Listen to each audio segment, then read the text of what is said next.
une grande pirogue, Massamba était monté avec d'autres hommes et quelques femmes. Ils étaient si encaqués qu'ils ne pouvaient plus bouger un genou. Massamba n'avait jamais vu la mer. Il ne connaissait que le grand fleuve tout proche de son village. Devant tant d'eau, il cherchait la rive en face, mais il n'y en avait pas.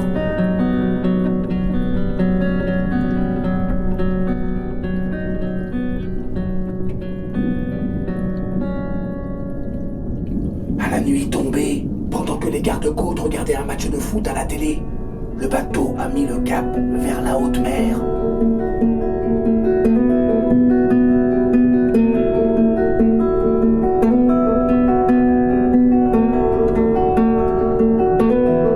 Il filait, poussé par son vieux moteur rafistolé.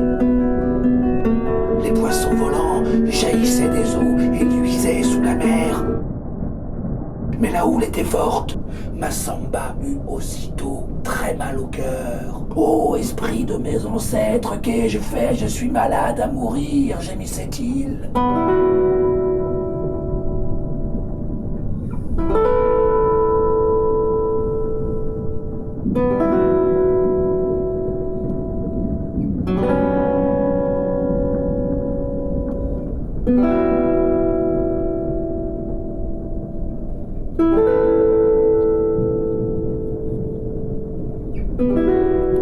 Au bout d'une heure, le prétendu capitaine les abandonna à leur sort.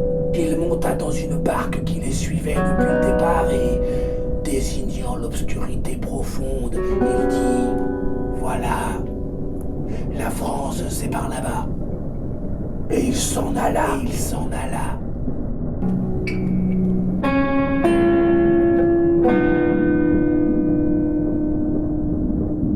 Le lendemain, une tempête se leva.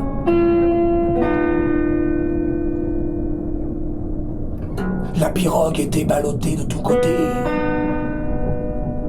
« Écopée avec des seaux !» cria une femme. Mais la plupart des passagers hurlaient et se cramponnaient à la pirogue. Ô esprit de mes ancêtres, protégez-moi, je vous en prie, supplia Massamba.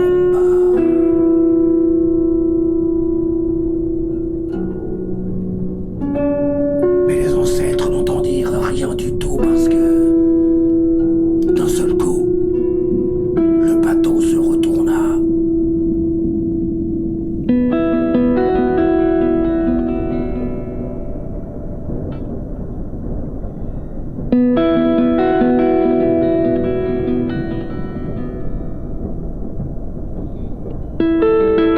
Heureusement, les naufragés n'étaient plus très loin de la côte. Accroché à un jerrycan vide qui lui servait de bouée, Massamba nagea de toutes ses forces. Par chance, les vagues le poussèrent vers le rivage. Il se jeta sur le sable pour reprendre son souffle et ne s'aperçut même pas qu'il avait perdu ses sandales.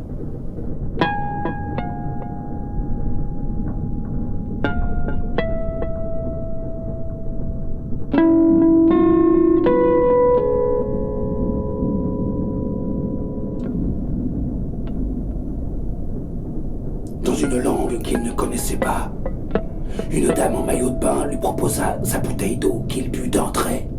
« Pobrecito » dit la dame. Il se trouve qu'il était arrivé en Espagne.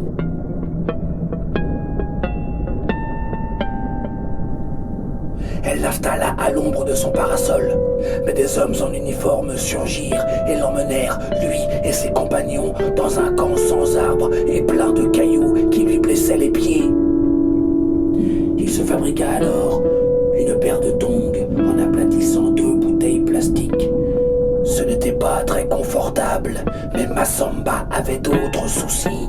Il se demandait combien de temps il allait rester là.